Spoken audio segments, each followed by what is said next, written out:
Hello friends, আমি অর্পিতা আর আমার চ্যানেলে আপনাদের সকলকে স্বাগত জানিয়ে শুরু করছি আজকের ভিডিও। আজকের এই পর্বে আমি আপনাদের সাথে শেয়ার করব একটি খুবই পপুলার এবং ট্র্যাডিশনাল বাঙালি রেসিপি, যা হলো মুড়িঘণ্ট। বাঙালি ঘরে যে কোনো বিশেষ ওকেশন বা অনুষ্ঠানে মুড়িঘণ্ট হয়েই থাকে, আর এটা খেতেও খুবই টেস্টি হয়। তাহলে আসুন বন্ধুরা, দেখে নিই আমরা এই ট্র্যাডিশনাল বাঙালি রেসিপিটা কিভাবে তৈরি করব। মুড়িঘণ্ট রান্না করার জন্য আমি এখানে অর্ধেক কাতলা মাছের মাথা বা মুড়ো নিয়েছি।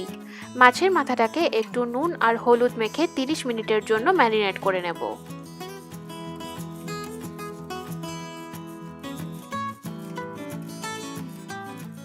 নুন হলুদ মাখানো হয়ে গেলে 30 মিনিটের জন্য সাইডে রেখে দিন। 30 মিনিট বাদে একটি কড়ায় 2 টেবিল চামচ সর্ষের তেল দিয়ে গরম করে নিচ্ছি। তেলটা ভালোভাবে গরম হয়ে গেলে ম্যারিনেট করে রাখা মাছের মাথাটা তেলে দিয়ে ভালোভাবে কড়া করে ভেজে নেব। মুড়িঘণ্ট বানানোর জন্য মাছের মাথাটাকে খুবই কড়া করে ভাজতে হবে, না হলে রান্নাটার মধ্যে একটা কাঁচা মাছের গন্ধ আসবে, যেটা খেতে একদমই ভালো লাগে না। একটা সাইড ভাজা হয়ে গেলে আমি মাথাটাকে উল্টে দিচ্ছি, আর এভাবেই মাঝারি আঁচে উল্টে পাল্টে খুব ভালোভাবে মাথাটাকে ভেজে নিতে হবে।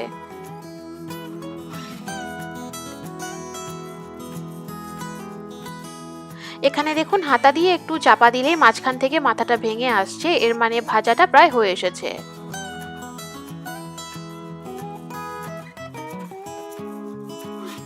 আর দেখতে পাচ্ছেন মাছের মাথাটার রং লাল হয়ে এসছে, মানে ভাজাটা খুব ভালোভাবে হয়ে গেছে। এবারে তেল থেকে তুলে নিয়ে মাথাটাকে সাইডে রেখে দেব।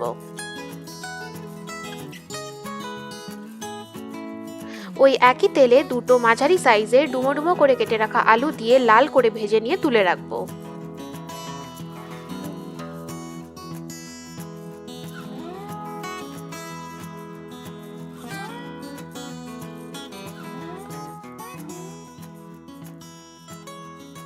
এবারে আমি তেলে ফোড়নের জন্য দিয়ে দিচ্ছি গোটা গরম মশলা, যার মধ্যে রয়েছে 1 টুকরো দারচিনি, 3টে ছোট এলাচ, 2 থেকে 3টে লবঙ্গ এবং 1/4 টিস্পুন সাদা জিরে। দিয়ে দিচ্ছি একটা তেজপাতা এবং 2টো শুকনো লঙ্কা। এবার এই সব উপকরণগুলোকে আমরা মাঝারি আঁচে কয়েক সেকেন্ডের জন্য ভেজে নেব, আর কিছুক্ষণ বাদেই এর থেকে একটা সুন্দর মিষ্টি গন্ধ বেরোবে।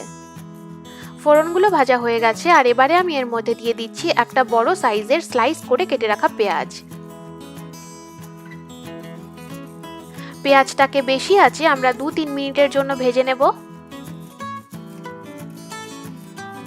পেঁয়াজটা অল্প ভাজা হয়ে গেলে আমি এর মধ্যে 1 টিস্পুন মতো আদা রসুন থেতো করে দিয়ে দিচ্ছি। আদা রসুন দেওয়ার পর আরো 2-3 মিনিটের জন্য ভেজে নিতে হবে। এরপর আমি একে একে এর মধ্যে দিয়ে দিচ্ছি স্বাদ মতো নুন, 1 টিস্পুন হলুদ গুঁড়ো, 1 টিস্পুন জিরে গুঁড়ো আর 1 টিস্পুন লঙ্কা গুঁড়ো। এর মধ্যে অল্প জল অ্যাড করছি যাতে মশলাগুলো পুড়ে না যায়, আর এবারে অল্প অল্প জল দিয়ে 4 থেকে 5 মিনিটের জন্য মশলাগুলোকে ভালো করে কষিয়ে নেব।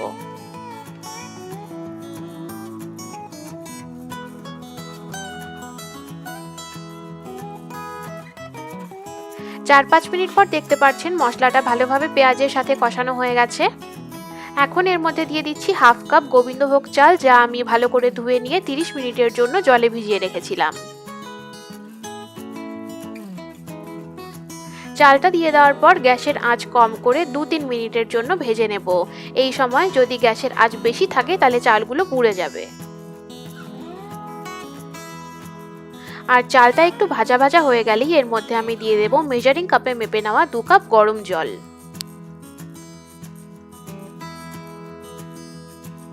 জলটা নেড়ে দিয়ে ভালো করে মিশিয়ে নেব, আর এর মধ্যে দিয়ে দেব ভেজে রাখা আলুগুলো।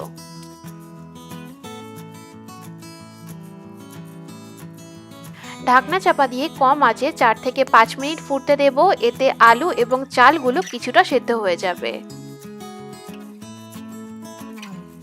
4-5 মিনিট পর ঢাকনাটা তুলে নিয়ে একটু নেড়ে দেব, আর মাঝে মাঝে এভাবে একটু নেড়ে না দিলে চালগুলো কড়ায় লেগে ধরবে এবং পুড়ে যাবে। স্বাদ মতো আমি আর একটু নুন দিয়ে দিচ্ছি, আর এখন আমরা ভেজে রাখা মাছের মাথার টুকরোগুলো কড়ায় দিয়ে দেব। কড়ায় দেবার আগে ভেজে রাখা মাছের মাথাটাকে একটু টুকরো টুকরো করে ভেঙে নিতে হবে। হাতা দিয়ে নেড়ে সবকিছু ভালোভাবে একবার মিশিয়ে নিচ্ছি। আরও একবার ঢাকনা চাপা দিয়ে দিচ্ছি আর এবারে আমরা 10 থেকে 15 মিনিট কম আঁচে রান্না করব। এতে চালগুলো খুবই ভালোভাবে সেদ্ধ হয়ে যাবে।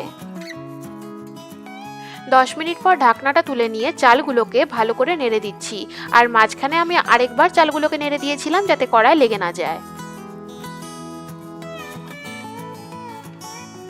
চালের দানাগুলো যখন টিপলে এভাবে গলে যাবে তখন বুঝতে পারবেন চালগুলো ভালোভাবে সেদ্ধ হয়ে গেছে এবং মুড়িঘণ্ট তৈরি। সবার শেষে আমি দিয়ে দিচ্ছি হাফ টিস্পুন ঘি আর 1/4 টিস্পুন গরম মশলা গুঁড়ো। শেষবারের মতো একবার নেড়ে ঘি ও গরম মশলাটাকে রান্নার সাথে মিশিয়ে দিয়ে গ্যাসের আঁচটা বন্ধ করে দেব।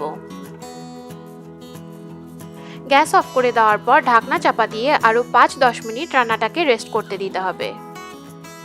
10 মিনিট বাদে ঢাকনা তুলে নিয়ে আমাদের মুড়ি ঘন্ট সার্ভ করার জন্য একদম তৈরি। এই রান্নাটা এমনিও সার্ভ করা যায় বা ভাত দিয়ে মেখে খেতেও খুবই সুস্বাদু লাগে। তাহলে বন্ধুরা, এই বাঙালি ট্রেডিশনাল মুড়ি ঘন্ট রেসিপিটা আজকেই বাড়িতে বানিয়ে ফেলুন। আর যদি ভালো লেগে থাকে তাহলে আমাকে নিচে কমেন্ট সেকশনে কমেন্ট করে অবশ্যই জানাবেন।